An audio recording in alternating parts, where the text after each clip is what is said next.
I don't want any complaining. I want everybody. No crying, no whining. Everybody needs to get involved now. This is a fight. There's nothing fun about this. Get our mind right. If we lose this, we're going to lose our freedom. Welcome back to the Professor Penn podcast on this very cold -7 morning, recording here on a Tuesday, February 11th. Early. It's going to post up tonight, 7:30 p.m. Central Standard Time. Your host, David Penn, glad to be with you. Lots of new people getting involved in the community. We're getting very organized in what we're doing. Um, as always, I want to say hello to Dan Schultz. Dan Schultz is keeping me focused on mission. He's reminding me that this is a little bit like being in the courtroom. Now, this is the court of public opinion, and when you're in the courtroom, you have a very short period of time to make your argument, either before the jury or before the judge, to make your case. And here's my case up front right now. And I'm going to start with an example. Uh, Speaker Mike Johnson is going to roll out a very important piece of legislation that's going to include much, much of President Trump's agenda for the next 4 years.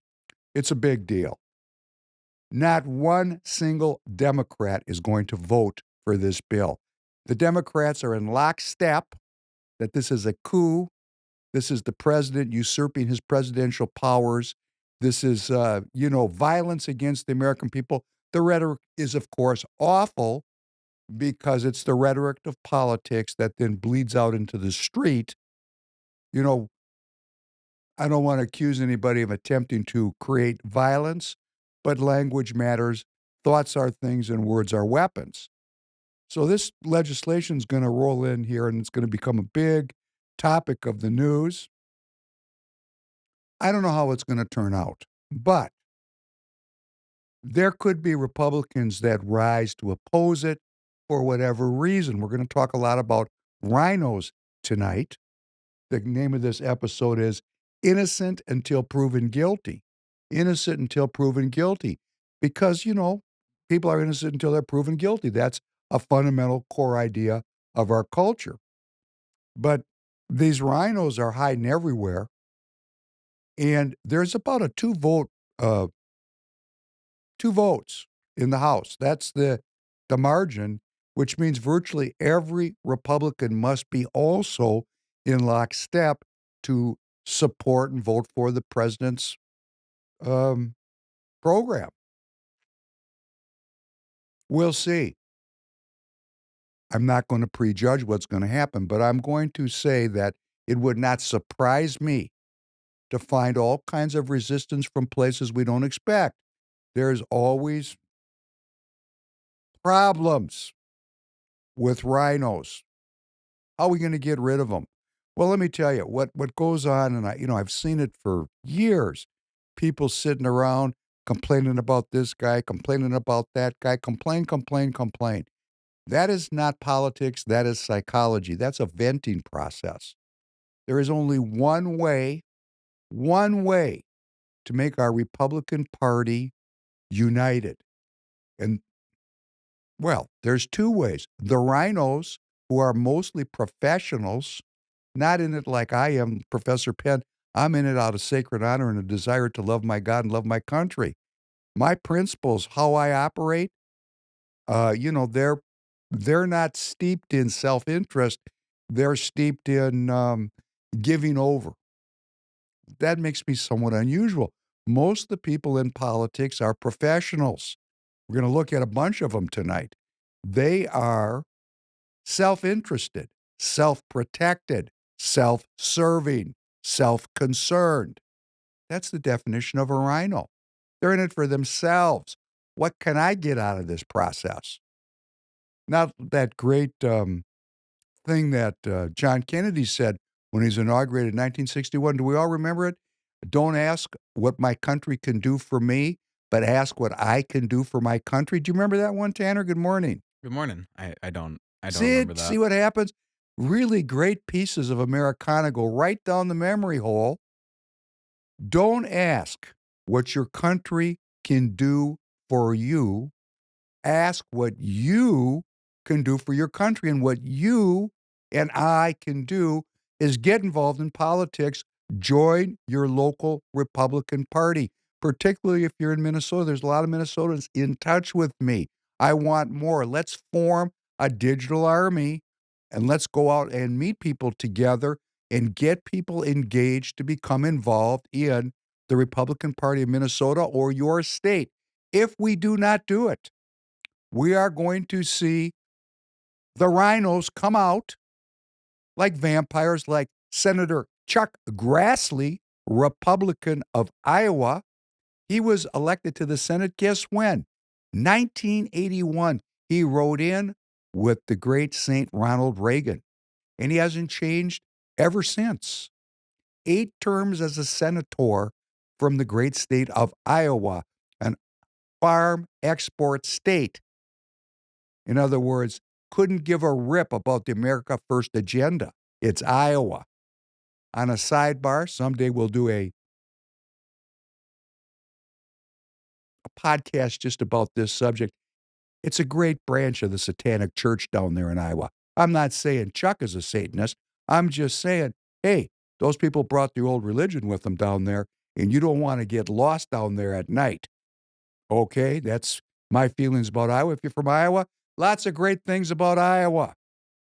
Every place got great things, but we got some problems in Iowa, as we do in Minnesota. We got some rhinos down there. Kash Patel is before the committee that Senator Grassley chairs, and he sided with the minority to hold over Kash Patel's vote. I don't know how it's going to turn out, but he's definitely dragging his feet. Okay. Look, this is me complaining about Chuck Grassley. I can't do anything about it. And there's another one down there, Joni Ernst in Iowa. But if you're watching me in Iowa, can you imagine how many Iowans really have had enough of this? As Steve Bannon would say, they've had a belly full of it.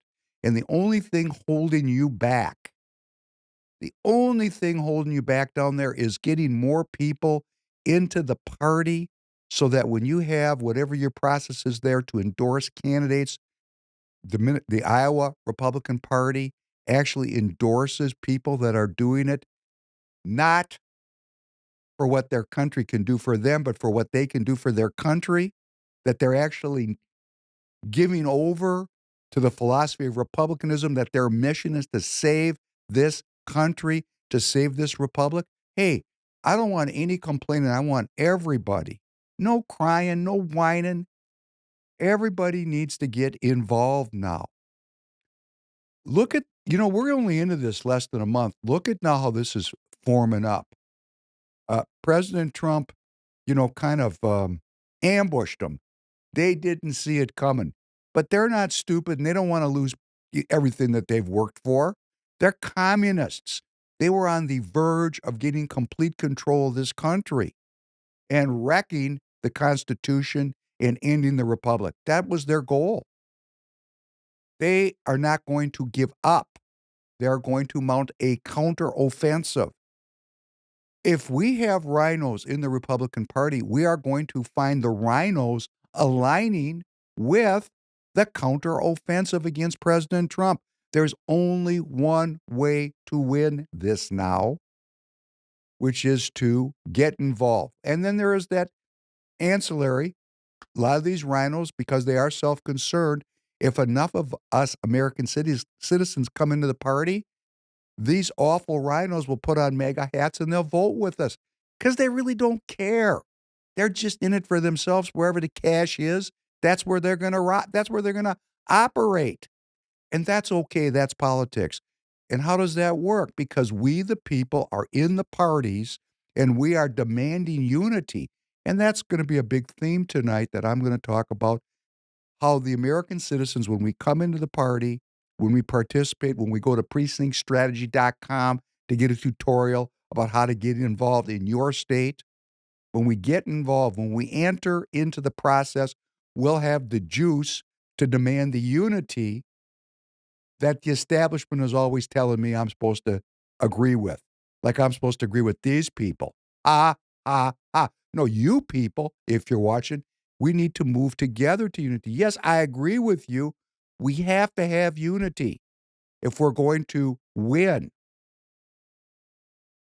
But it's the nature of the unity that we're working on. And I'm going to say every show, every Friday night at 9 p.m. Eastern Time, 8 p.m. Central Time, Dan is hosting an X space. Go to X, get an X account, an X space devoted to getting you into your political party to pursue your political future as an American citizen. Yes, I'm glad you're here and thank you for joining. Yes, I want to be entertaining and I know my entertainment value has been going down. Why? We're in a fight. Hey, you know, if you've ever been in a fight, they're no fun even when you win. Okay? Afterwards, your hands are shaking like a leaf from the adrenaline. It's not fun. You throw up, you get beat. Even when you beat the snot out of somebody, you break a finger. I mean, this is a fight. There's nothing fun about this. Get our mind right. If we lose this, we're going to lose our freedom. So come to that X space on Friday night. Be part of the greatest movement in world history to break the back of these globalist, communist Democrats. We gotta put them down. We got to put them down metaphorically. Join the metaphorical rhino hunt. 9 p.m. Eastern Time, X spaces at Dan Schultz 2. Get out a pencil or get out your phone. You got notes on your phone. Type this in, please. Every Friday night, 9 p.m. Eastern, 8 p.m. Central, on X and X space, at Dan Schultz 2, at Dan Schultz 2. And there we have it. See? Now, this is what you call action, real action. Yes, we'd like to get together and have dinners and Zoom meetings and talks, and we want to be friends and all that kind of thing. Community is critical. Fight, time to get organized. And let me tell you, pursuant to the fight idea, let me just share with you why, because we're starting to figure this out. Tanner, can you please play number 1? Of all the champagne and free hotel suites and all the broads and all the booze. It's all been arranged just for us to get your money. That's the truth about Las Vegas. We're the only winners. The players don't stand a chance. And their cash flows from the tables to our boxes, through the cage, and into the most sacred room in the casino. The place where they add up all the money, the holy of holies, the count room. Now, this place was off limits. Even I couldn't get inside, but it was my job to keep it filled with cash, that's for sure. They had so much money in there, you could build a house out of stacks of $100 bills. And the best part was that upstairs, the board of directors didn't know what the was going on. I mean, to them, everything looked on the up and up, right? Wrong. The guys inside the counting room were all slipped in there to skim the joint dry. They'd do short counts, they'd lose fill slips, they'd even take cash right out of the drop boxes. And it was up to this guy right here, standing in front of about $2 million, to skim the cash off the top without anybody getting wise, the IRS or anybody. Now notice how in the count room nobody ever seems to see anything. Somehow somebody's always looking the other way. Now look at these guys, they look busy, right? They're counting money. Who wants to bother them? I mean, God forbid they should make a mistake and forget to steal. Meanwhile, you're in and you're out. Past the Jaguar of God who gets an extra C note a week just to watch the door. I mean, it's routine. Business as usual. In, out, hello, goodbye, and that's all there is to it. Just another fat walking out of the casino with a suitcase. Now that suitcase was going straight to one place, right to Kansas City, which was as close to Las Vegas as the Midwest bosses could go without getting themselves arrested. That suitcase was all the bosses ever wanted, and they wanted it every month.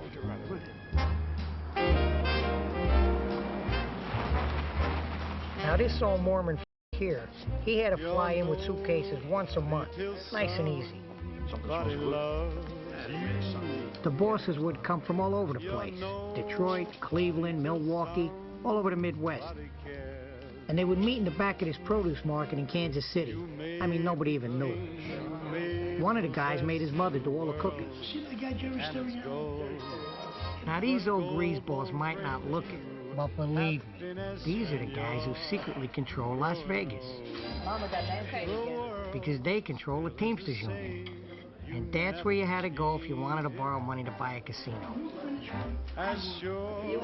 And nobody got a Teamsters loan unless the guys in this room knew they were going to get their little suitcases. Guys like this antique over here out of Detroit. Or especially guys like Remo Gadget, the outfit's top boss. You got a round figure on it? Definitely the most important guy in this room. About 20 pounds. So? That's around 700,000. Good. I know it's a little early for Las Vegas. That's good, Tanner. Thank you very much. The allegation is that's our government. That's not the mob. That's that's the allegation. And these people are innocent until proven guilty. Well, what does that mean? It means there will be indictments. The indictments will have a criminal process. There will be evidence presented to the court that we, the people, can read. Yes, we can read. We don't have to listen to people pontificating on podcasts. I'm being very careful about this. I don't know the quality of the evidence, but it's looking to me, just as a citizen observing from a distance, that these people are the mafia. Let's play this next piece, number 2.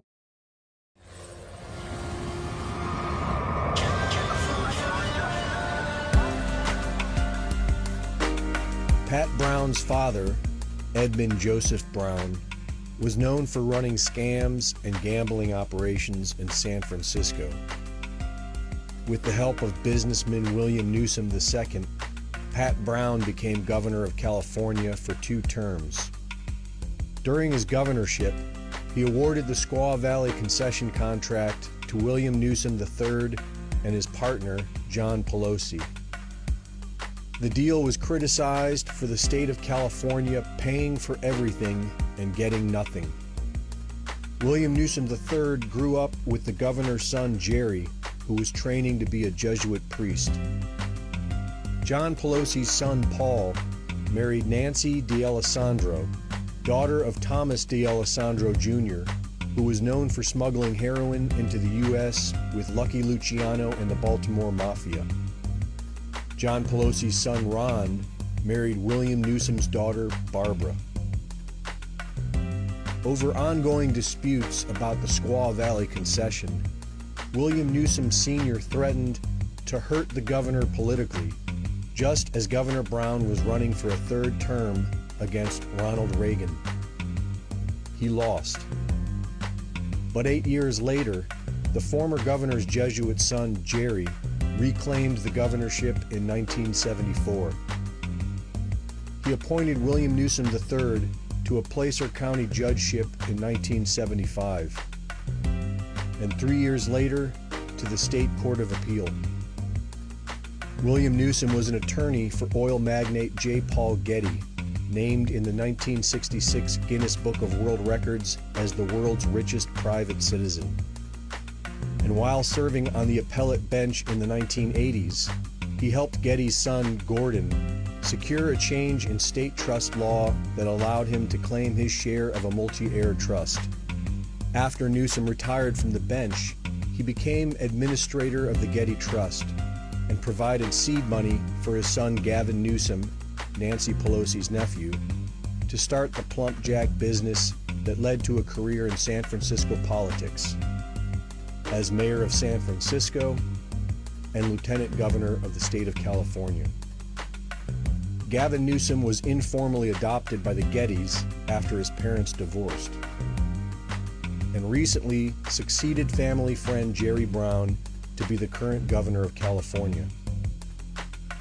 For 80 years, these 4 families have ruled over the state of California politically. And with the help of Kamala Harris, Maxine Waters, Adam Schiff, and Dianne Feinstein, California's uncontrollable state government spending has amounted to over $2 trillion in debt and the highest tax rates in the country.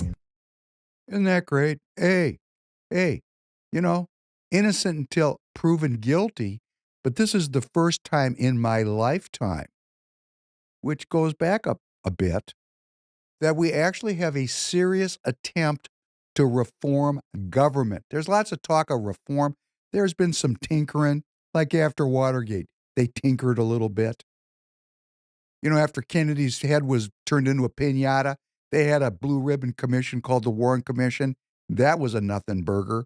Most reform committees and efforts are political theater, which we're going to talk about here very shortly. Political theater. There are scenes in the play, in the theater, to mollify the angry mob that could at any moment pick up pitchforks and clubs and torches and, rush the establishment. We've seen what that looks like. It's not pretty. So the theater, the script writers, they have a way to deal with us, to move us along, to BS us. Here's a little BS. Could you please play under the political news, the theater, number 3? We are introducing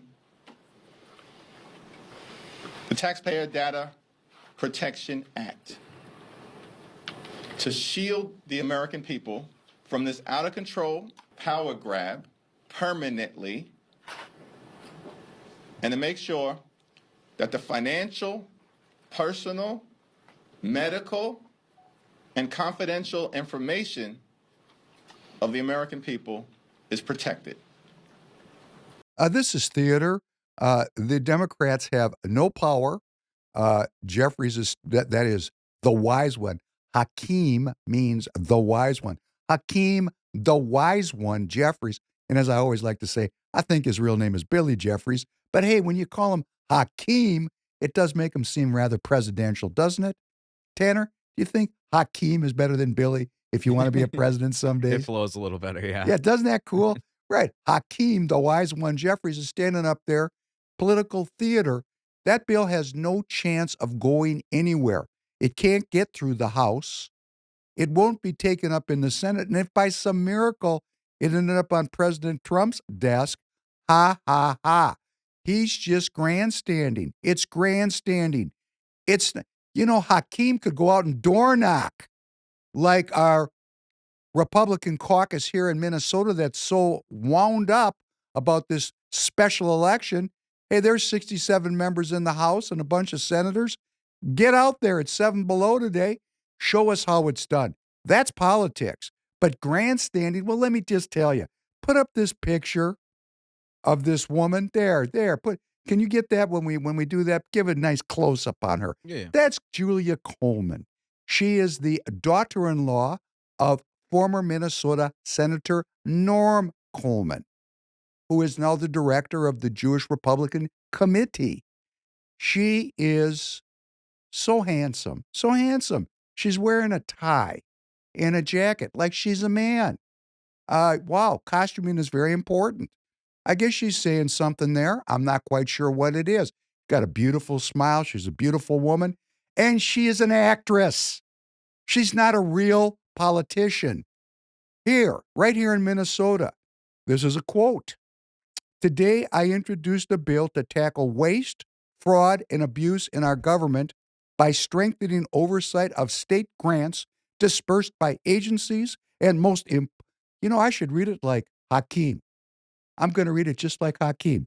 Today, I introduced a bill to tackle waste, fraud, and abuse in our government by strengthening oversight of state grants dispersed by agencies, and more importantly, suspending funding if the recipient is charged with attempting to defraud the program. Theater, actress. There's the Chanhassen dinner theater for you, Julia. This is a scam, okay? This is angry. This is angry. And why? Because in Minnesota, let's think it through, Minnesotans. The Republicans are in a power sharing agreement in the House, which we'll talk about. If the bill was managed to pass the House, which it can't because it's tied, and the Democrats operate in lockstep, not the Republicans, but the Democrats do. And then you have the Senate. If it happened to get to the Senate and pass there, where's it going to go, Julia? It's going to go to Tim Walz's desk. Why are you wasting time with this? You see, we have this political culture that's more about theater than it is about getting, I will not swear. It's more about theater than it is about getting things done for Minnesotans. So she's just another one of the, I can tell from this bill, there isn't an ounce of real in this person when it comes to politics. But let me tell you how I think about it. And I mean this with all my sincerity. We have to unify. We Republicans, we must unify. We must strategically unify to beat back the communists in every state, not just in Tennessee, every state. We have to break this communist movement everywhere it exists or it will grow back. So it doesn't matter to me that Julia Coleman is an actress from a political lineage. That's not important to me. Just like Jerry Brown's father, was the former governor of the state of California. They say in Asia, it's called Rupa. Water flows downhill, has its own direction. There's a relationship between Julia Coleman and her father-in-law. There's a relationship. She's in politics. She gets great coaching about the theater of politics, of which Norm Coleman is an expert. And that's okay. Because we're going to come into the political process, we the people. Yes, we are. We're going to come in and we're going to unify with these people. And guess what? When we come in, because all they're interested in is a job and self-aggrandizement, when they realize we're in the process and we're here for real to save the republic, hey, they're going to be right with us because they're without principles. They're going to go wherever the action is. So when we come in with principles, real ones, not fake ones like, oh, I don't like swearing. Julia Coleman, oh, Royce White swears. This is not real. This is theater made up for people that are also into theater. We want real people on the playing field. Tanner, do you think they swear at the Super Bowl when those two teams were playing each other? That was kind of real, right? You think there was some swearing there? Yeah, you're talking about the ball players? Yeah. Yeah. Yeah, they're real, aren't they? Yeah. They're actually doing stuff that if they do it wrong, they go to the hospital, right? Yeah. Yeah, it's real. Like chopping wood. Chopping wood's real, right? Correct. Right. If you make a mistake chopping wood, you chop your leg, don't you? Yeah. Yeah.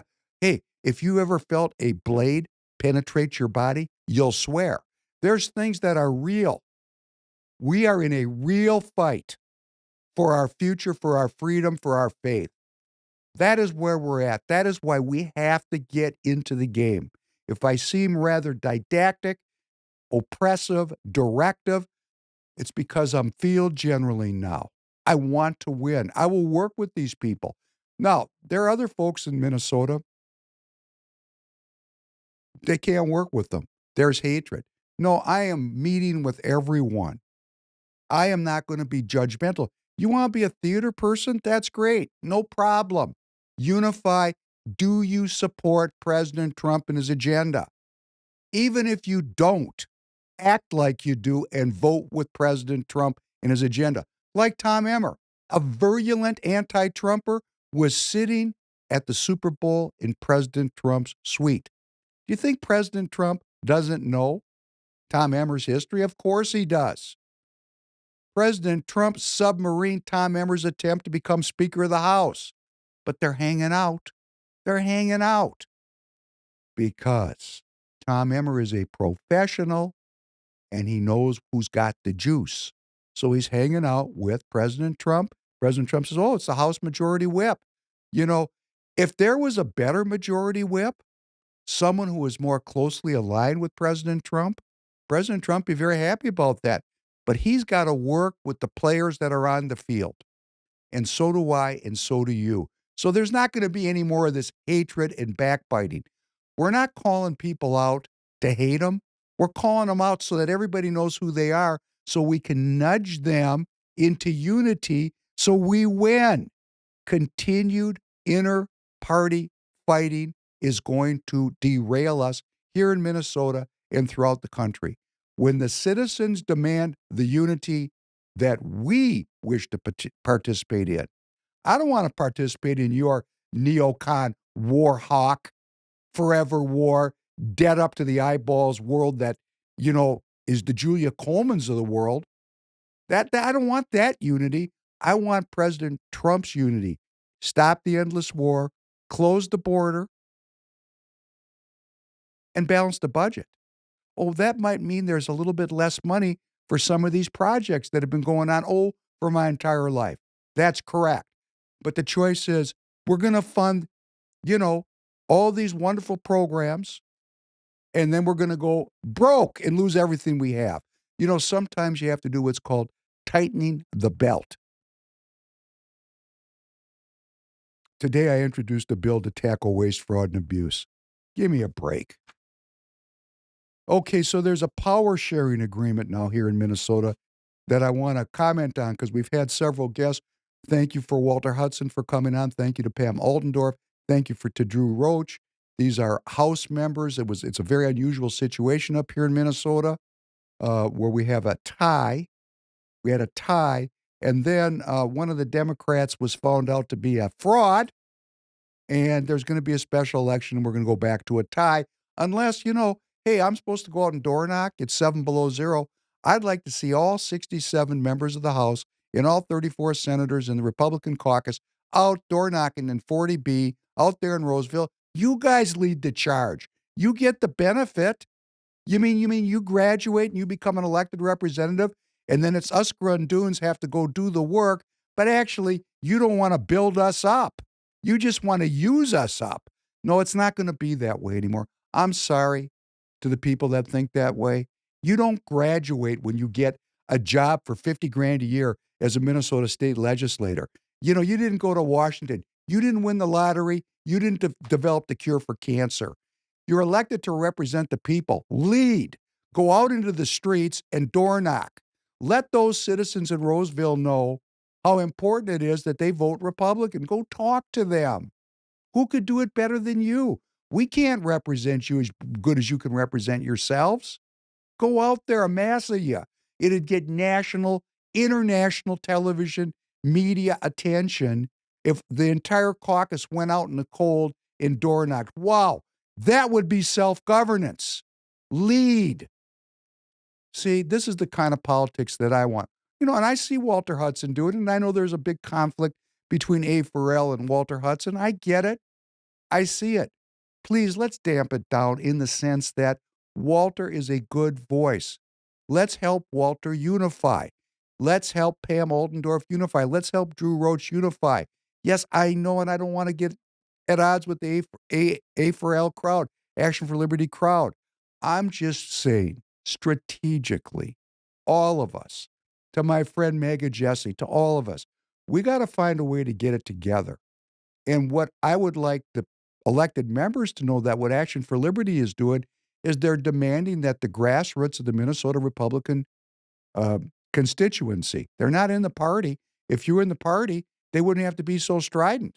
Like if you're following Action for Liberty and you're not in the party, no wonder they have to be banging the drum so hard. They don't have the numbers they need. We need the numbers in the party that say we're unifying here and not there. We're not going to unify over here with the Reagan conservatives because, 1981, the Reagan conservative down in Iowa is 91 years old. My friend Tom Madden said, you just got to wait for these people to die out. And there could be some truth in that. However, we don't have the time to wait for them to die out. We're in the war right now, today. So we're going to find a way to unify all these different people. And I'm not calling you out to create a fight. I'm calling you out to say, hey, unity's over here. It's not where you are. Get it together. We're not unifying where you are. We're unifying in, in a compromised position where we can get together and do one thing, which is beat the Democrat, the communist here in Minnesota. Now, they have a power sharing agreement. And, well, let me tell you what you can do. It's not very long. It's like 5 pages long. You can go read it. And I urge you, if you're a Minnesotan, to get this. It's public. It's not, it's not the nuclear codes. You can go get it and read it. It's in the public record. I read it, and I'm going to tell you what I read. Here's what I read. Forgetting about, we got a Republican Speaker of the House. None of that matters to me. Here's what matters to me. But congratulations to Speaker Dimmoth. Congratulations. Great. We got a Republican female person of color speaker. Fantastic. Okay. Now let's talk about reality. Reality is there's power sharing. Reality is that as I read this is how I read it. There were members of the House caucus that were not going to stand up and fight for the election integrity around the Brad Tapke issue, which we talked about on many podcasts. This guy got elected by 14 votes and some 20 ballots disappeared. Hey, you know what? We accepted that, Republicans. We did. Okay, we did. And the reason we accepted it was there was this is how I'm reading this. There was a certain group of people, I don't know who they are, I don't know their names, that were not willing to confront this issue for whatever reasons. But I would have to assume they're professionals in what they call purple districts that didn't want to piss off the leftists that they catered to in their home backyards. That's how I read it. So the Republican Party lost its leverage because it didn't have a united caucus.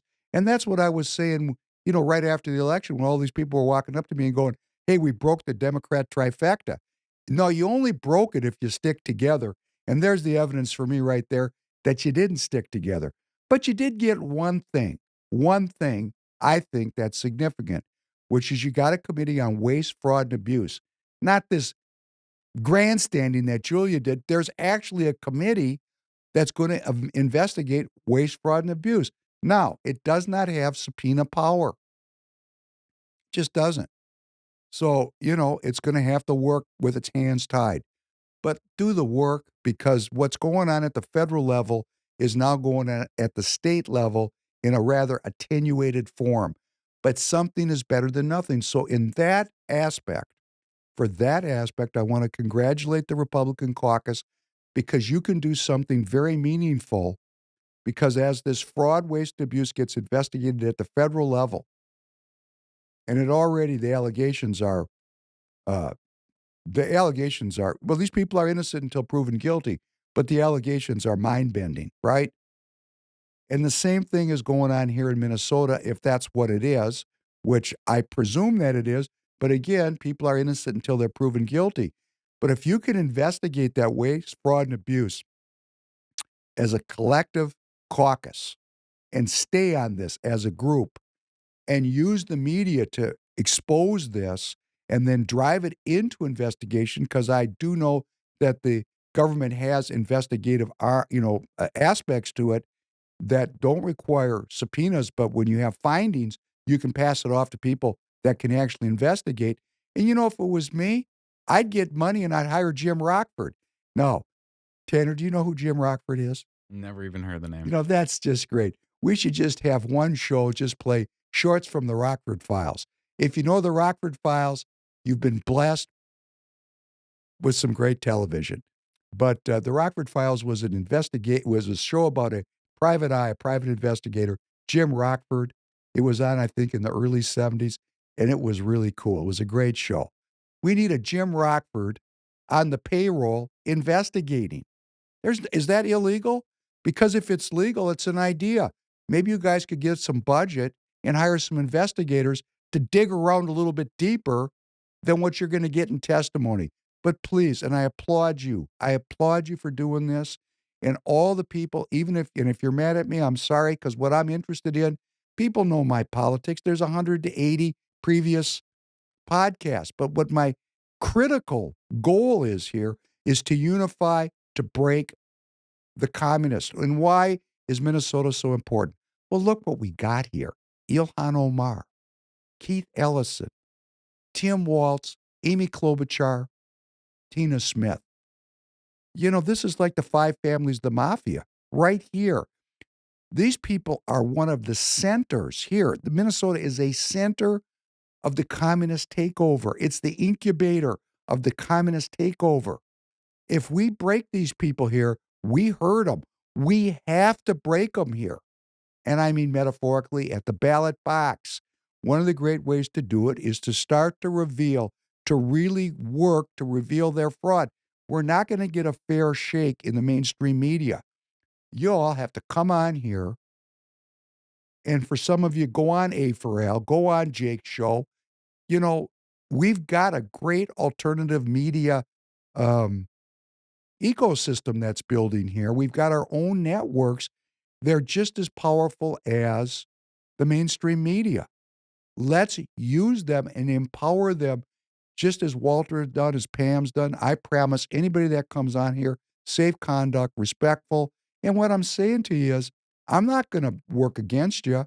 I'm just going to say unity is not where you are. Just come over where the rest of the constituents are, and we'll have a sustainable long-term win here in Minnesota. We'll restore republicanism in this very communist state. I don't want to hear this state is Democrat anymore. That's a judgment. Things are changing so quickly, and this is an information battle. Let's win it. Hello everybody, Senator Lindsey Graham here. Happy anniversary to all my friends at USAID. You've made a big difference in the world. You're a force for good. Create a great impression for our country, and you change lives. You take taxpayer dollars and you improve the lives of others, which is good foreign policy, good national security policy. And to all the folks throughout the world who work for USAID, local hires, thank you. You're a great part of the team. I've been a big champion for a long time. Enjoy this anniversary, and when it comes to USAID, the best is yet to come. Well, there you go. Rhino extraordinaire, Senator Lindsey Graham of South Carolina, innocent until proven guilty. Innocent until proven guilty. These people are innocent until they are proven guilty. That's correct. It's just like I went myself. Where'd this thing go? Can't find it. Tanner said we should be at the news desk. Oh, here it is. You see this? This is the power sharing agreement between the Democrats and Republicans here in the Minnesota House. See, there's the signatures of the people that signed it, right? I read it. I read it 3 times, trying to understand it. Innocent until proven guilty. And I was very careful. I don't know what people's motivations are. It seems to me like the Republicans lost their leverage because there's rhinos everywhere. Let's put up this next picture. Nope.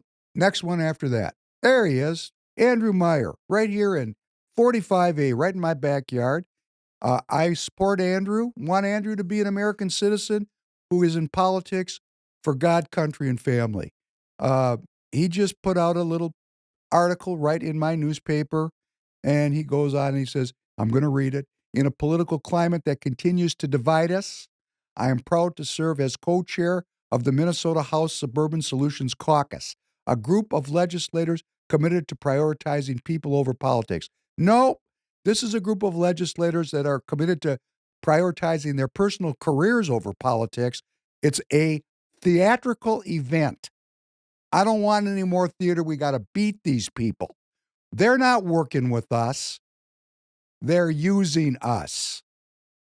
And at the end of this very beautiful opinion piece that he put into my news, and it's all good stuff, you know, water safety and public schools and, you know, charity in the parks. I mean, it's all the kind of stuff that, you know, just goes with the territory in normal times. But then his summary statement. In the Suburban Solutions Caucus, my colleagues and I are optimistic about the opportunity to deliver reasonable, long-lasting solutions that bring people together by focusing on the priorities of all Minnesotans. This is a quote. Extreme ideologies, should never dictate the policies we enact. Okay, great, Andrew. We're decarbonized in 2040. How extreme is that? It's 7 below zero this morning. Seems to me that turning farmland into solar panel fields or farmland into wind turbine fields, and I'm talking about miles and miles and miles of food production becoming failed, a failed energy strategy, can't work, won't work, doesn't work, and it was set up for a reason that's not real, in my opinion. See, that makes me extreme. But you see, we do have extremes. So when you sit here and you say, I don't think extreme ideologies should rule the day, there's nothing more extreme than what's ruling Minnesota. I mean, it's extreme here. We have a communist state. It's communist. We haven't even figured it out yet. In my state, illegal aliens can get valid Minnesota driver's licenses. It's insane. That's insanity. But see, that's not extreme here in Minnesota. That's loving and kind, right? Because they're the newcomers to our state. So who is going to say what extreme is? Are you saying, Andrew, that extreme is if you support President Trump? Is that extreme?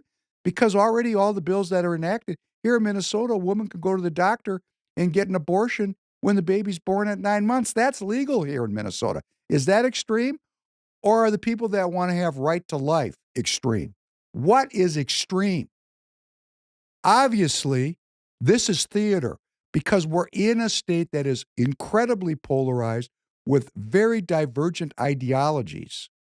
And we have to come together as Republicans in the same kind of coordination that the Democrats are if we're ever going to have a chance of beating these people. And yeah, we could get a win in the midterms. We could. I'm not a fortune teller. I'm not saying we're going to lose or win. I don't know.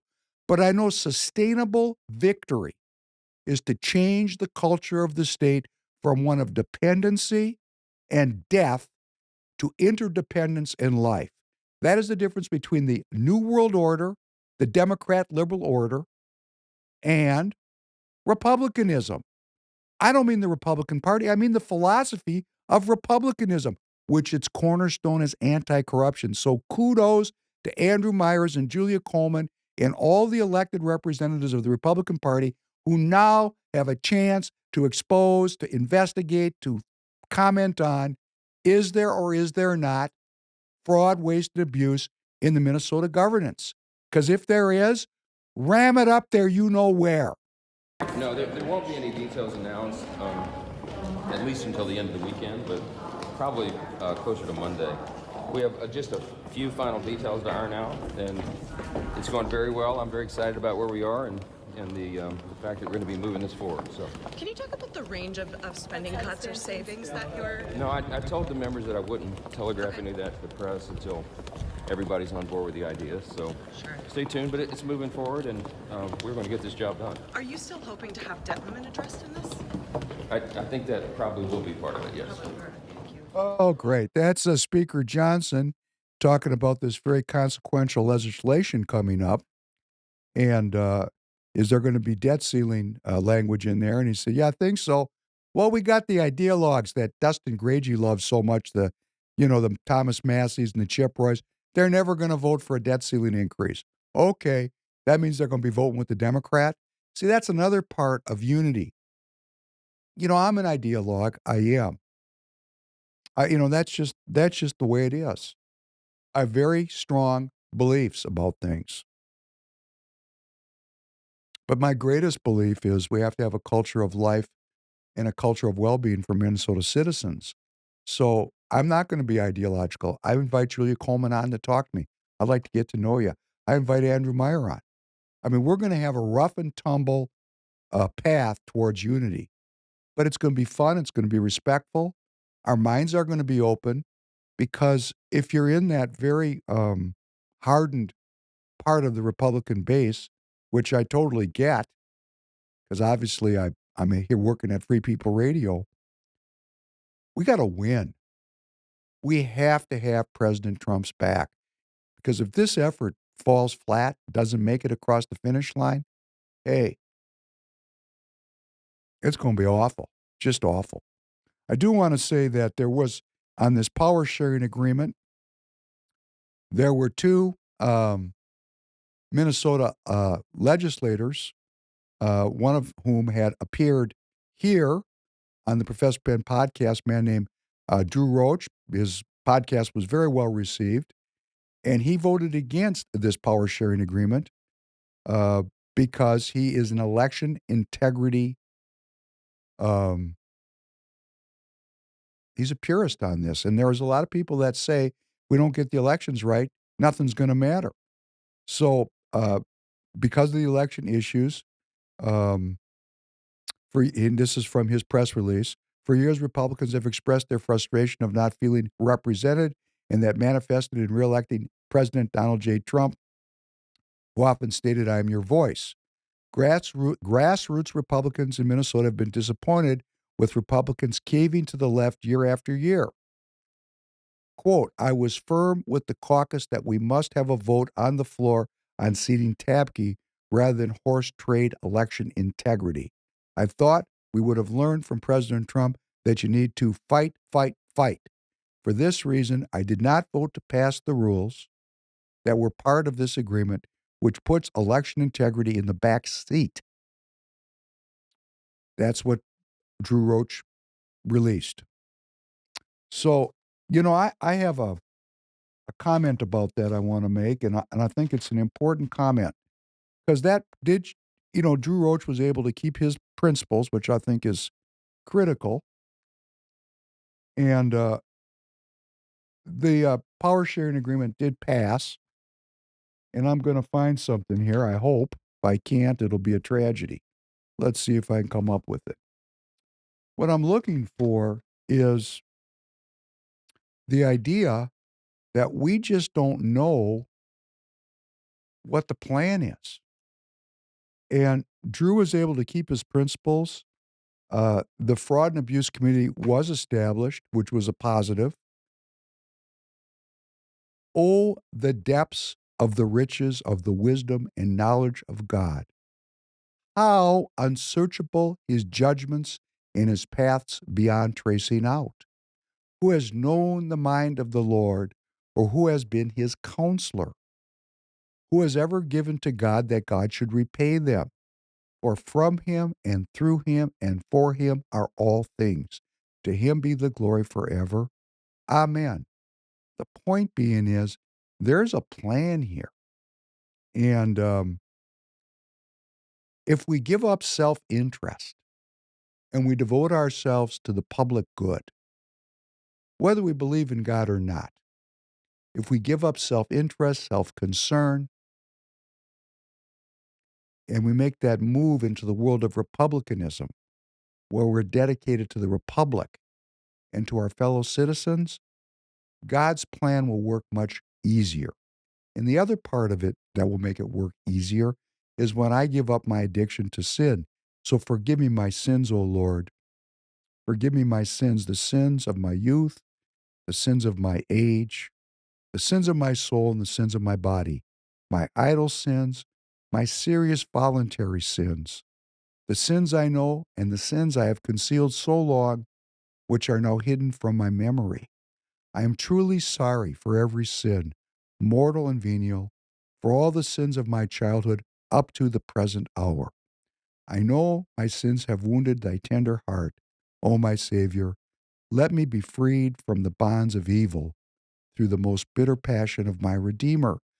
O my Jesus, forget and forgive what I have been. Amen. We do those two things. If we give up our addiction to sin and give over to the public good, God's plan will act through us, and miracles will happen here in Minnesota and throughout our great country. The Democrats are going to work against that. Here's something you can go find. This is Hakeem Jeffries' 10-point plan to defeat President Trump. They're getting ready to come back, and in the interest of time, we're not going to be able to get into it. The United States on Thursday dropped a massive non-nuclear bomb on what the Pentagon said was an Islamic State tunnel complex in Afghanistan. The bomb is called a GBU-43/B Massive Ordnance Air Blast, but it's also known as the mother of all bombs, and it has never been used in combat before. The bomb contains 10 tons of high explosives and is so large it has to be dropped from the rear of a cargo plane. A handful of similar bombs have been used by the U.S. before to destroy caves believed to be hideouts of the Taliban and Al-Qaeda. Thursday's strike targeted an area near the Pakistan border. It was unclear whether any militants or civilians were killed. President Trump briefly addressed the strike at the White House. Very, very proud of the people. Really another successful job. Did you authorize it, sir? Everybody knows exactly what happened, and what I do is I authorize my military. We have the greatest... The 21,500-pound bomb includes a satellite guidance system to help it get closer to its target instead of just dropping unguided. It detonates 6 feet above the ground, sending a wave of fire that obliterates everything within a 1,000-yard radius. The Air Force developed the Moab in 2002 and 2003 as part of the Iraq War's shock and awe strategy. It produced 14 of these bombs, 2 of which were shipped to the Persian Gulf. But by the time they arrived, officials decided they no longer needed to deploy such massive force.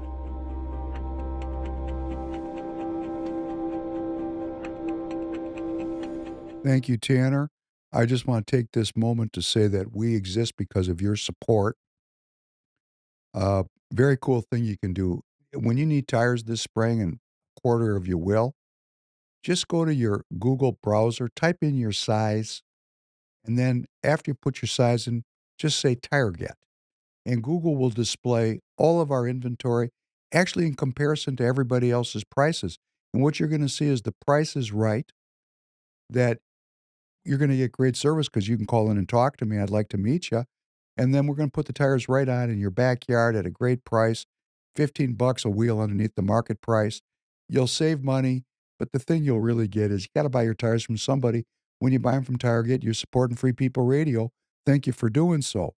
Now, in the interest of time, I'm going to tear through the news that matters.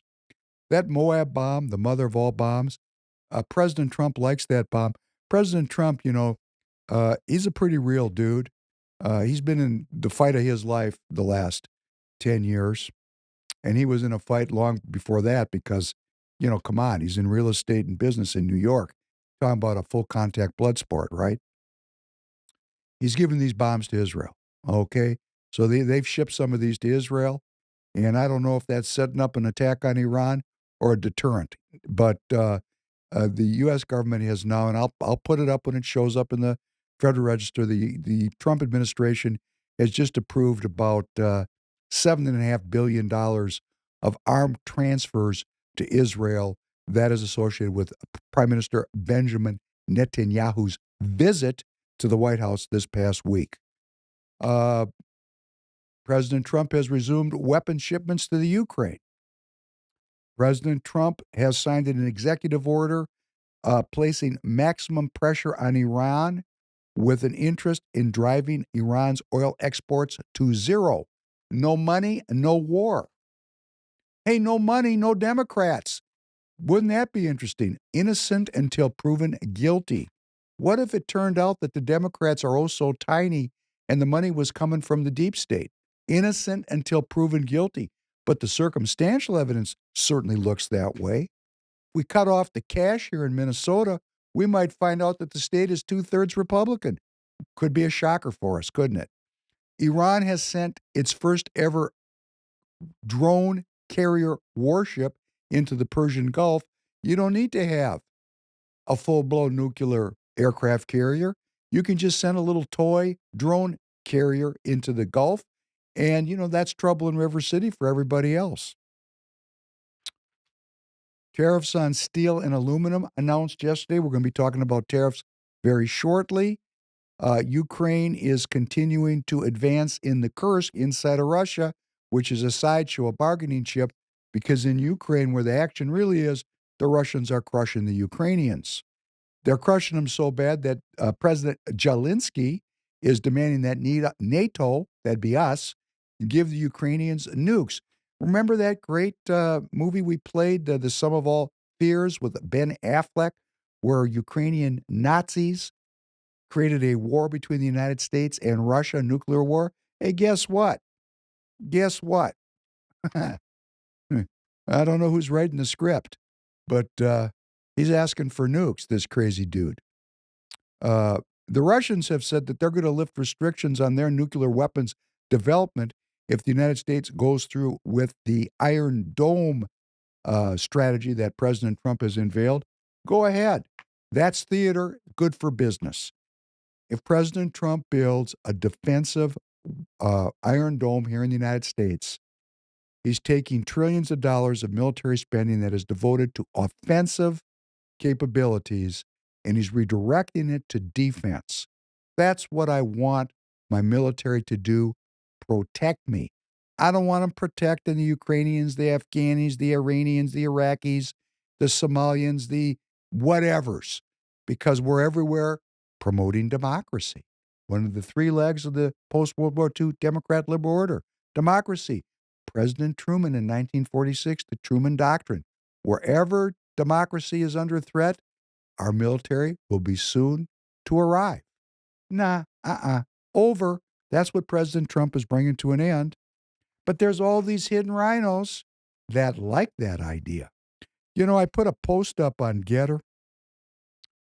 Tanner, we're doing a lot of shorts. You'll be seeing the shorts, and please repost them for me. If you're following me on X or Getter, at Prof Penn Podcast on X or at Professor Penn Podcast on Getter. Boy, on Getter, amazing engagement. We're talking about thousands and thousands of people. I'm going to say 95% of the feedback was great. 5% of the people hate me. Why? Well, I don't know why. I mean, I'm not quite sure. I'm not in their heads. But if I want to summarize, I'm questioning the empire. And there's a lot of people that are into the empire. Let's understand the empire is baked into people's heads. That's how the government controls everything. That money. The USAID is the premier weapon of U.S. hybrid warfare in the Southern Hemisphere. What does that mean?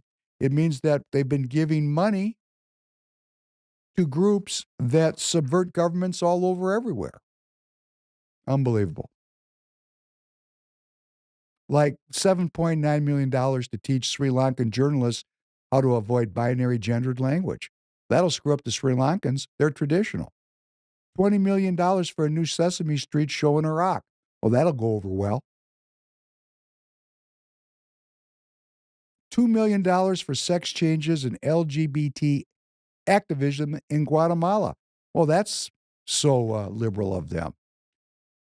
$6 million to transform digital spaces to reflect radical feminist Democrat principles. Oh, that's great.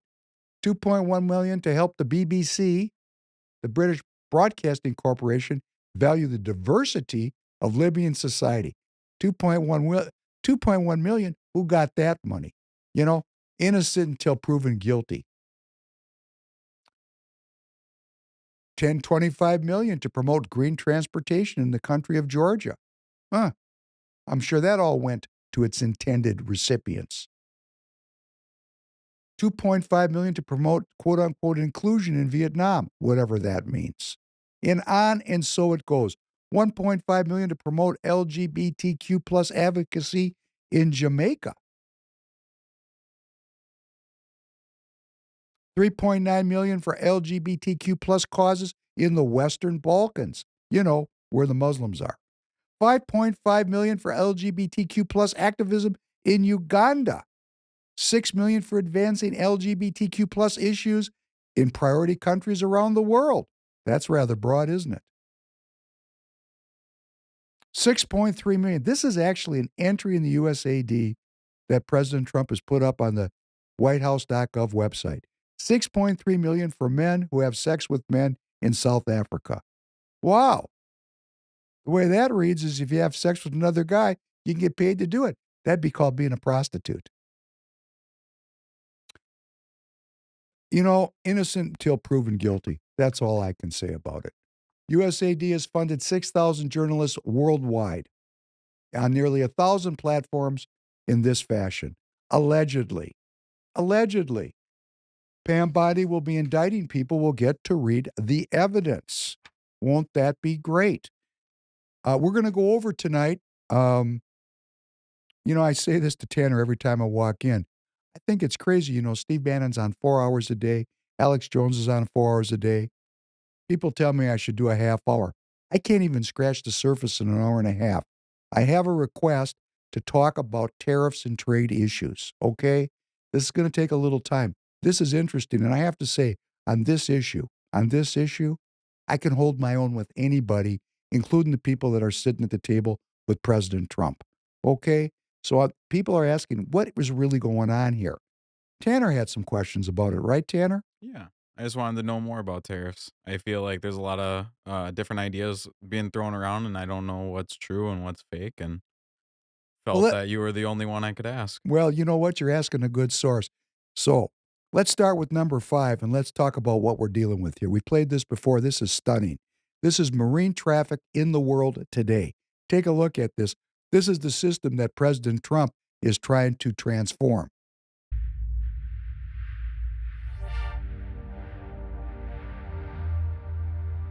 This is what world trade looks like. The volume of it, the scope of it, you're going to get a good look at it now. This is the system that President Trump is trying to modify. Those are boats traveling around the world. Look at the scope of this trade, international trade. That's South America. The brightest lights are the ports, of course. There's the African continent. There's Europe. Look at all that action in the Mediterranean. Coming across Asia. And whoa, there's China right over there.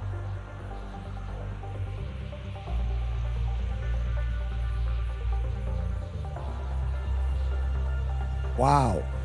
Look at that action at China, where all the hard goods are coming from. Look at all that action. Quite a system one man's taking on there, isn't it? Well, this system goes back to the way back. Both banking and insurance were born as part of international trade.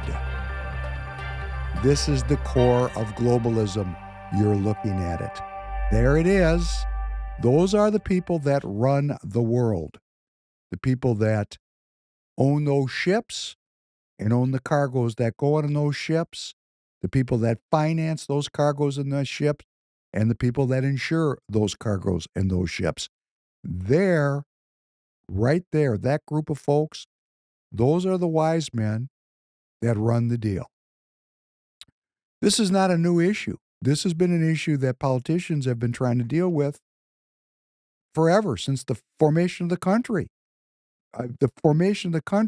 Remember the Boston Tea Party? That was tea on a boat that was brought here to trade, that was dumped into the Boston Harbor. Let's play number 6, just for a trip down memory lane. The third indispensable element in building the new prosperity is closely related to creating new jobs and halting inflation. We must protect the position of the American dollar as a pillar of monetary stability around the world. In the past 7 years, there's been an average of one international monetary crisis every year. Now, who gains from these crises? Not the working man, not the investor, not the real producers of wealth. The gainers are the international money speculators. Because they thrive on crises, they help to create them. In recent weeks, the speculators have been waging an all-out war on the American dollar. The strength of a nation's currency is based on the strength of that nation's economy. And the American economy is by far the strongest in the world. Accordingly, I have directed the Secretary of the Treasury to take the action necessary to defend the dollar against the speculators. I have directed Secretary Connally to suspend temporarily the convertibility of the dollar into gold or other reserve assets except in amounts and conditions determined to be in the interest of monetary stability and in the best interest of the United States. Now, what does this action, which is very technical, what does it mean for you?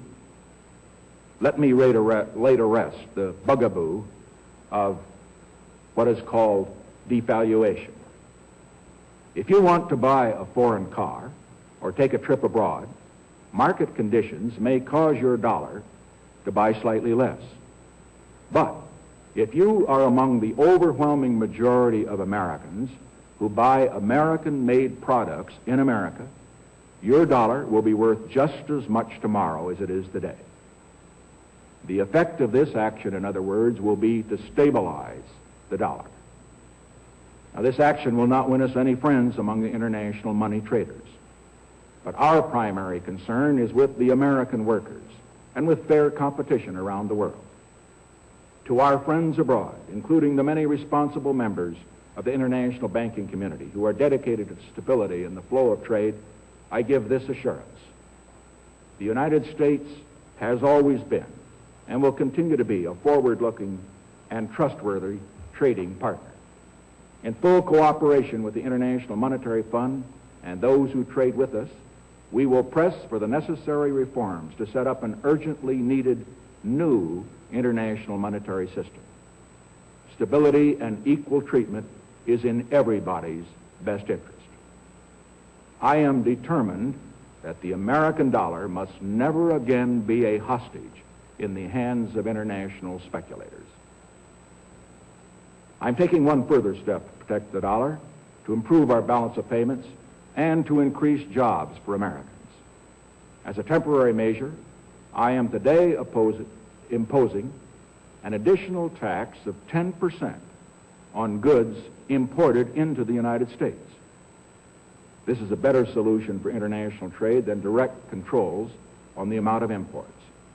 This import tax is a temporary action. It isn't directed against any other country.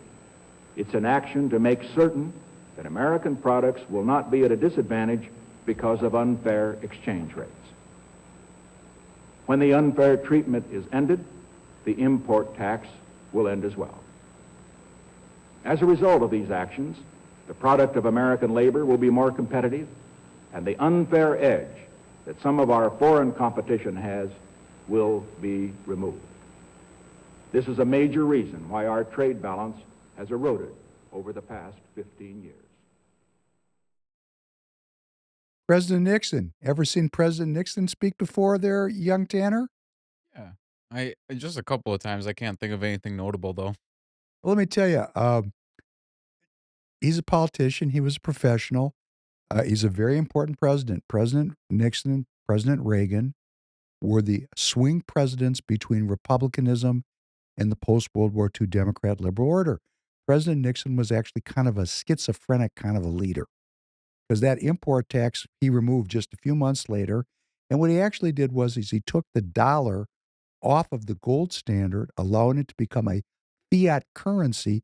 He financialized our economy. And he said, oh, your dollar's going to be, don't worry, it's all good in the hood. Well, $1 in 1972 is equivalent in purchasing power to about $7.55 today, an increase of $6.55 over 53 years. The dollar has experienced an average inflation rate of 3.89% per year between 1972 and today, producing a cumulative price increase of 655%. So what that means is, young man, you're working twice as hard for half as much. Actually, you're working 6 times as hard for 1/6 as much. That's what's happened. See, that's why you feel poor, because your dollar is not worth anything. And that was from President Nixon's move to defend our country's dollar, the system that had been established called the Bretton Woods Agreement, which was established before the end of World War II, had reached the end of its tether cord, and people were not cooperating. So this trade battle goes back all the way to 1972. There was an argument in our foreign policy and economic policy establishment. Should we be an internationalist country, or should we be a Republican country? The argument was living inside of Nixon. It lived inside of him. If you play that speech back over and over again, you can see he's struggling with it right in that speech. He's talking about American workers and American competitiveness, yet he financialized the dollar at the same time. You know, maybe he didn't understand it. Maybe he did. Maybe he was lying. Maybe he wasn't. He's dead, but he is innocent until proven guilty. Hard to prove dead men guilty. That's why sometimes people under stress disappear or they meet untimely ends because then they can't appear before a jury of their peers and evidence be presented so that we, the people, can understand what's really going on. But just a few years later, 1980, we elected who we, have canonized as a saint, President Reagan. Let's listen to President Reagan on free trade. Remember, President Nixon was putting on tariffs the same as President Trump was. Let's listen to President Reagan just a few years later.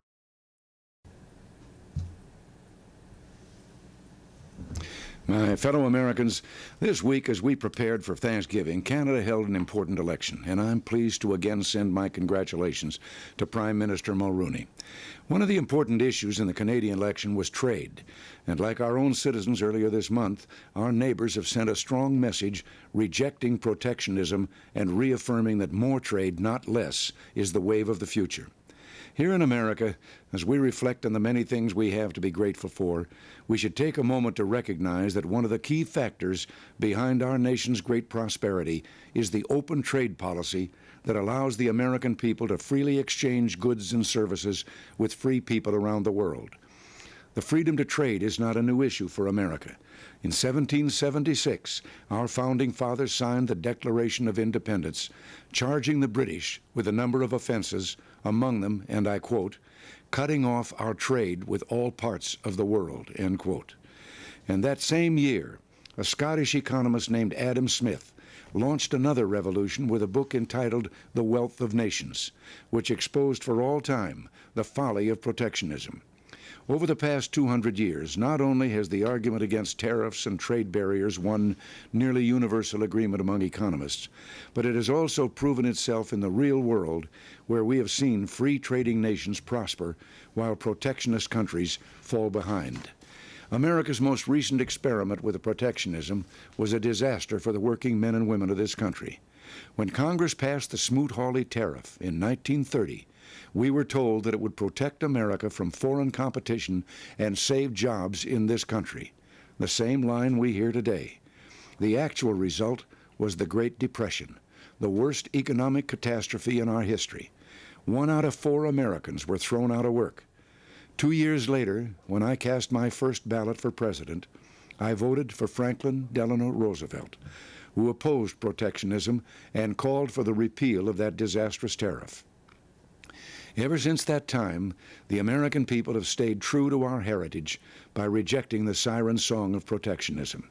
In recent years, the trade deficit led some misguided politicians to call for protectionism, warning that otherwise we would lose jobs. But they were wrong again.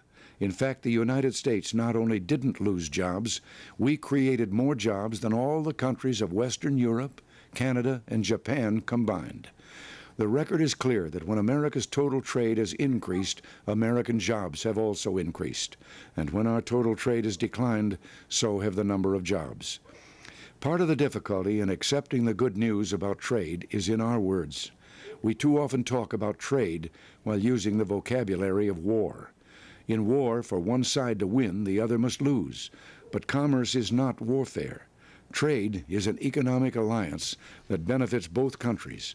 There are no losers, only winners, and trade helps strengthen the free world. Yet today, protectionism is being used by some American politicians as a cheap form of nationalism, a fig leaf for those unwilling to maintain America's military strength and who lack the resolve to stand up to real enemies, countries that would use violence against us or our allies. Our peaceful trading partners are not our enemies. They are our allies. We should beware of the demagogues who are ready to declare a trade war against our friends, weakening our economy, our national security, and the entire free world. all while cynically waving the American flag. The expansion of the international economy is not a foreign invasion. It is an American triumph, one we worked hard to achieve and something central to our vision of a peaceful and prosperous world of freedom. After the Second World War, America led the way to dismantle trade barriers and create a world trading system that set the stage for decades of unparalleled economic growth.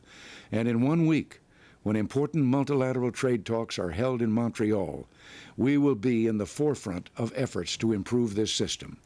We want to open more markets for our products, to see to it that all nations play by the rules, and to seek improvement in such areas as dispute resolution and agriculture. We also want to bring the benefits of free trade to new areas, including services, investment, and the protection of intellectual property. Our negotiators will be working hard for all of us. Yes, back in 1776, our founding fathers believed that free trade was worth fighting for, and we can celebrate their victory, because today, trade is at the core of the alliance that secure the peace and guarantee our freedom. It is the source of our prosperity and the path to an even brighter future for America. Until next week, thanks for listening, and God bless you. Well, on a sidebar, that's Roger Stone in the room with President Reagan. And for those of you who know Roger Stone, go back and look at that. That's stunning in and of itself. This brings up we're going to get to the tariffs, but this brings up some very important issues for me. Because if you listen to President Reagan, it's very clear he's a globalist extraordinaire. We have lionized him, I guess. But we need to understand not that President Reagan was bad or wrong, that everything has its own season, that the world waxes and wanes between globalism and nationalism. This is yin and yang. This is the natural way. We need not be condemning of either side because both sides are part of the process of life. Like we're born and we die. Things expand and contract. This is the natural way.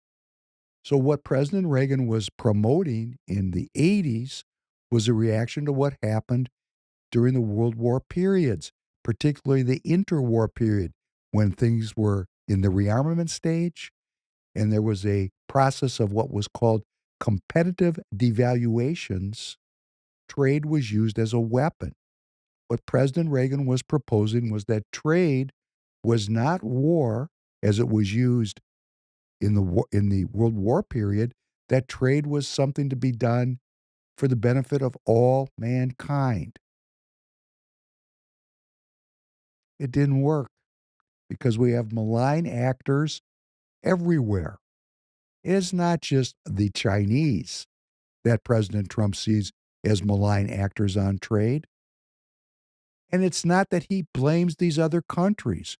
What he's blamed and what he's continuously has brought to our attention is the globalist policies of our elite class sold the American citizens and our country out in pursuit of riches associated with one world governance and one world economy.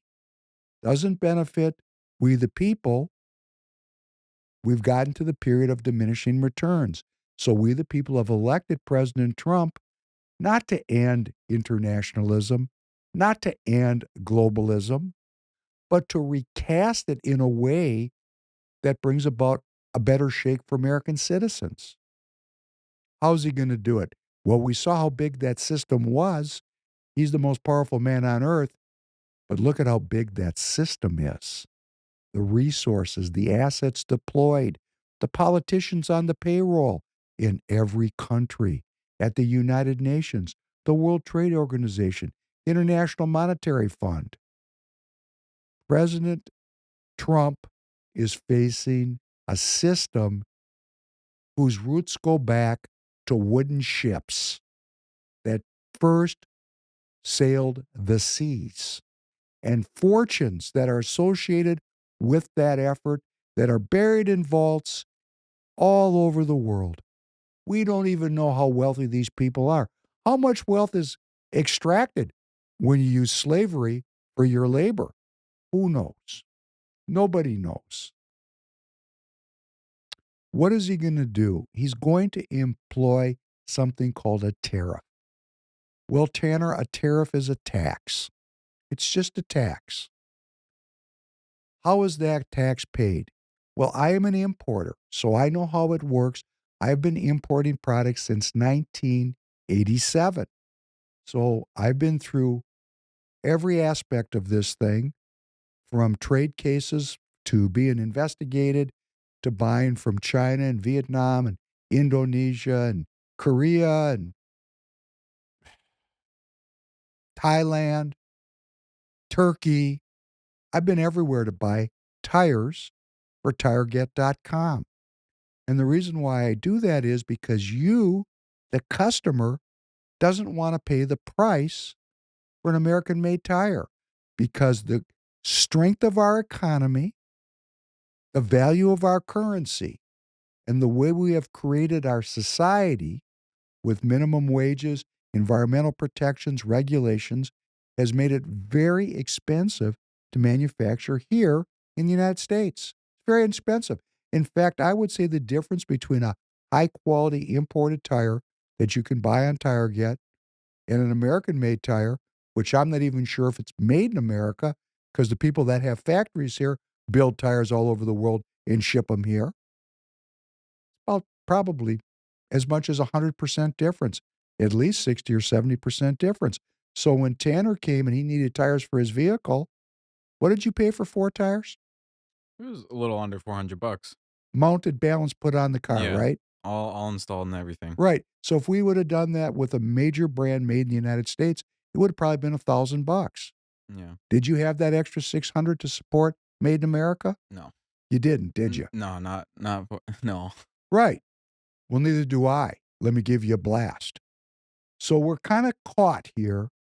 We're caught because if we keep importing and we leave our borders open, which is what globalism is all about, we'll keep importing people, first of all, for low-cost labor, right?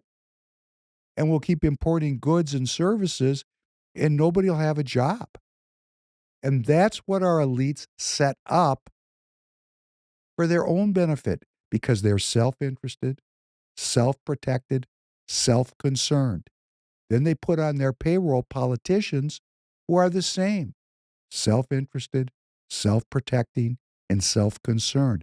And we have a populace of American citizens that are self-interested, self-protected, and self-concerned. And why is that? We're all Democrats. Well, don't get mad at me. I don't mean the party Democrat. I mean the philosophy of the post-World War II Democrat liberal order. It infects everybody. I got people on Getter that hate me, and they're buying imported tires too. You know, this is really complex at one level and very simple at another. Very simple means the post-World War II Democrat liberal order is coming to an end. President Trump is ending it if we get behind him and back him. And why would we do that? Because we understand that when we give up our freedom for money, we've given up our freedom. We give up our jobs for low prices. We've given up our jobs. When we give up our self-sufficiency and our independence for convenience and safety, we're no longer free. President Trump is saying, do you want to be free? Do you want to be free? And he's fighting a system that is thousands of years old, with secret societies that make sure it is maintained. People sit right down next to him that hate him, but they smile and wear a MAGA hat. Are we going to have his back and get involved in politics? Because if we don't, it's going to be the post-World War II Democrat liberal order, communism, until your grandchildren are dead, at least. But what is a tariff? A tariff is a tax. It's a crude instrument. President Nixon did it in 1972. The Smoot-Hawley Tariff Act of 1930 did it. Economists say it's bad. because economists are PhDs graduating from our most elite academic institutions, and they are communists. They don't care about the United States of America. They think everything is about the price. So let's talk about tariffs and trade, of which I am very capable in that area by experience, not by study. You can't learn this from a book. I sit down with a PhD economist going to start talking to me about trade. I just say, "Did you ever trade anything?" No. Can't learn this out of a book. Can't learn how to fight out of a book. There's certain things you got to do. They're experiential. A tariff is a tax. The importer of record, I am called an importer of record.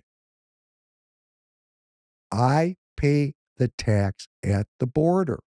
Now, when I started importing, the tax on almost everything was 4%. 4%, because the government had to get a taste, right? But all they wanted was a taste until President Trump rolled in his first term and put 25% on all the products coming in here made in China. But there was another mechanism. There's a tariff, there's a tax. There's another mechanism, a punitive tax called anti-dumping. Anti-dumping is a punitive tax. So we've got tariffs and we've got anti-dumping taxes. Those are the twin tools that the government uses to protect industry or raise money for the government. Now, that's another thing. We live in what's called the progressive era, or, the New World Order. Oh, there's a wording on my YouTube channel. The progressive era started about the time that the Federal Reserve started. The progressive era means we tax your work progressively. The more you make, the more the government takes. When President Trump says that before that time started, the government got its money through tariffs, he's correct. Tariffs are a way to raise money. Tariffs do not end trade. So all these people that are squawking and screaming that trade's going to come to an end, a 25% tax doesn't end anything, which I'll talk about in a minute. It is a mechanism for the U.S. government to raise money. It is simply an alternative form of taxation. It's a return to the kind of money raising that existed before the progressive era. That's why President Trump says he'd like to end the income tax. Of course, that's impossible because of the amount of money we spend, but we need a completely alternative form of taxation because we're $36 trillion in debt and we have a $1.5 trillion baked in structural deficit every year. There's $4 trillion of imports. So if President Trump carries through with this promise, which I have every reason to assume he will, they'll put a 20% tax on everything coming in the country, which will raise $800 billion. You add in the DOGE effort of Elon Musk and the crew, where they shrink the waste, fraud, and abuse, and we could have in 2027 a balanced budget. It's not about tax breaks for billionaires. That is the left scaring us and scaring their constituents because all they think about is the money. Well, just think about the money. If we keep racking up $1.5 trillion of debt every year, there's going to be coming a moment where the U.S. dollar, which has already lost 700% of its value since 72, is going to be not worth less. It will be worthless. And that has been the goal of our intelligentsia, to destroy the dollar and usher in one world governance and one world currency, which again is going to get me a warning on my YouTube channel because that's allegedly a conspiracy theory. But actually, it's not. They wrote it all down.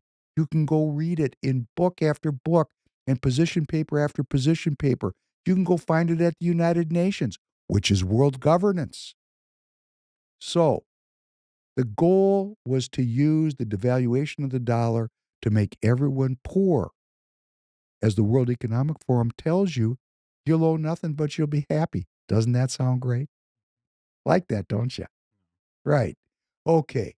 Tanner doesn't want to say too much because he's going, wait a second. What's going on here?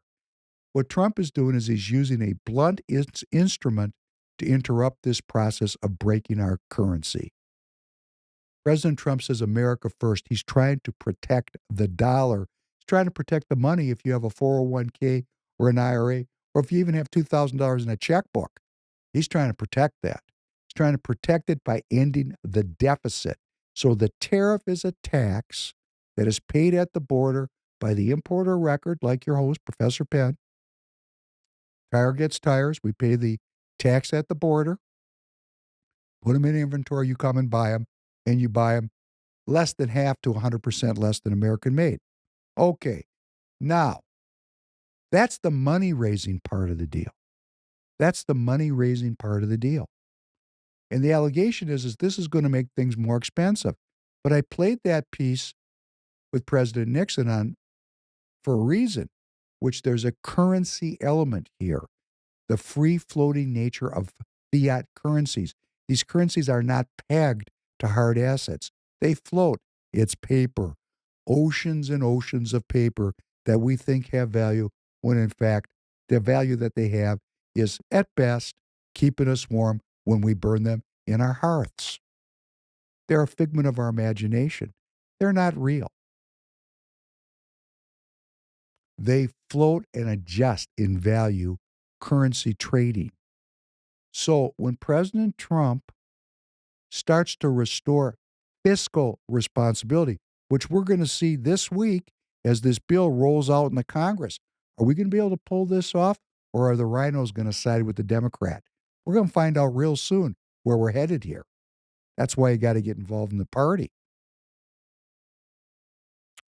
If we have a motion in our governance to address this fiscal irresponsibility with what's called fiscal policy, economic policy, tariff policy, the dollar will strengthen because people will want to invest in America. And when they come to invest in America, they need dollars to do it. So they have to take their currency, wherever it's from, and trade it in for dollars to expand their manufacturing here. That makes dollars in less supply. The price goes up and other currencies go down, relatively speaking.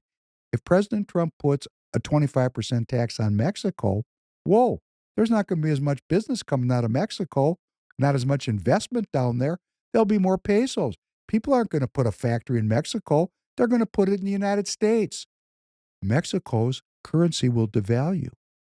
That will lessen the effect of the tariff. So things aren't going to go up 20% because currency will offset some of the tax.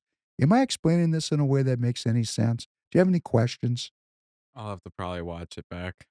Maybe we'll go over it The again. currency part is where you lose me. I just cannot connect. Why does it devalue? Is it simply just because Because currency is a commodity. If you need more of it to do things, there's less of it available. That drives its price up. If you print more of it, there's more of it available. That drives its price down. Yeah. It's just another commodity that is affected by supply and demand. So the Mexican peso, they called it the super peso because all these Chinese companies were coming into Mexico to open up workshops to build things for the United States to beat the duties on China. And there was less pesos around. So the peso gained in value. Now, nobody wants to go to Mexico because President Trump is on the scene. The peso is devalued. That will offset any tax. I'll keep trying to explain it. You know, it's taken me a lifetime to understand currency. It's that way on purpose. You just buy American. Remember what President Nixon said? If you're buying American, the value of your dollar doesn't change. The problem is, like in the tire business, 80% of the tires that you want to buy are imported. But the inflationary effects will be muted by currency. And as I showed Tanner, when President Trump put that tax on China, that 10%, I didn't even ask. I got a Chinese supplier. They lowered the price immediately. So to keep the business, the suppliers lower the price, the currency resets, and you don't get this inflationary boogeyman coming out that the left is so interested in scaring us with. Inflation, if you go back and watch Milton Friedman, inflation only comes from one single source: government spending. So as President Trump balances the budget, lowers taxes, lowers energy costs, you might have more money in your pocket. That's his goal. He said there might be some short-term effects, but it's like when you're sick and you got to go to the doctor and you're really sick. If you don't take the treatment, you're going to die. The treatment's not very fun. No fun at all. Doesn't feel good. It's a short-term inconvenience if you want to live. So if you want a free republic to live, after 75 years of it being degraded intentionally by our elites to set up one world governance and one world currency, if you want to have a country, the cure is going to be a little uncomfortable. So then you have to ask yourself, do you want freedom or servitude? Very simple. A lot of people are going to choose servitude because all they want to do is get high and watch porn. Okay, great. Now, for the other Republicans that we can muster, let's come on Friday night, 9 p.m. Eastern Time at Dan Schultz 2, and let's get into these parties and root these rhinos out so that we can carry through and have a country. I talked about one kind of tax, the tariff. That is a money-raising strategy. I think President Trump is going to put 20% on everything, and the government's going to raise about $800 billion a year to narrow that gap between what we take in as tax income and what we spend, which innocent until proven guilty. Then there's anti-dumping. Anti-dumping is a punitive tax. Punitive. It is meant to punish importers who import goods that damage American industry or threaten to damage American industry or American unions, workers. President Trump will use anti-dumping, a punitive tax, to restrict the supply of certain goods that he deems essential. President Trump will use these two taxes, border tax, it's money, it's about money. He's going to use these two taxes to fiddle with, and that's all he's doing, he's fiddling with this giant system of globalism that has been established since the first wooden ship sailed the great seas of this world. It's a big system. All of those people are against America. They hate America. It's the kings and queens and emperors and dictators of this world that hate you and me being sovereigns of our own life. I'm a king of my own life. If I fail myself. There's nobody to blame but me. What is socialism? Oh, nobody fails. We're all in it together. Isn't that great? Which means we're all mediocre. And if you read the good book, God spits the lukewarm out. I don't want to be lukewarm. I want to see what my limitations are. Or as Clint Eastwood says, a man must know his limitations. We're talking about taxes. Tariffs are taxes. Currency is a way to offset those taxes, devaluations. What President Reagan was talking about is known as beggar thy neighbor, a series of competitive devaluations aimed at maintaining an edge in trade to offset tariffs. That's what happened in the 30s after the Smoot-Hawley Tariff Act. The various players, the Japanese, the Germans, they started to devalue their currencies to maintain an edge so they could continue to export and overcome these tariffs. Got a new sheriff in town. It ain't going to work. We're going to reset the world economy, very similar to what President Reagan was talking about and what President Nixon was talking about. This reset's been going on forever. We're going to have a reset. Let us hope we have it without a nuclear war. We're going to have to keep talking about this. Listen to it again.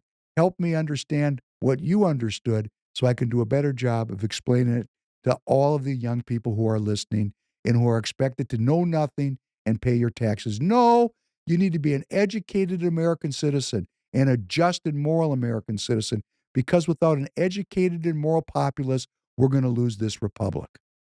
And on that note, we're going to go out with a song. It's not a very good song. I just like it. There was a series, just like the Rockford Files, there was a series back in the 60s called Beretta. Beretta. I love this song because there's one line in it that fits with tonight's theme. Innocent until proven guilty. In this song, you're going to hear a line I love. First time I ever heard it, I was a young kid. Don't do the crime if you can't do the time. Let's go out with Beretta. Thank you very much for joining. Remember Target. Remember the Free People Store, precinctstrategy.com, and Friday night we'll see you 9 p.m. Eastern Time. X Spaces at Dan Schultz 2. We'll see you again Thursday night, God willing. Have a good night, everybody.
If you can't pay the price, no, don't do it. Don't do it. And don't run your feet down no dead end street. Oh no, don't do it. Just keep your eye on the sparrow. When the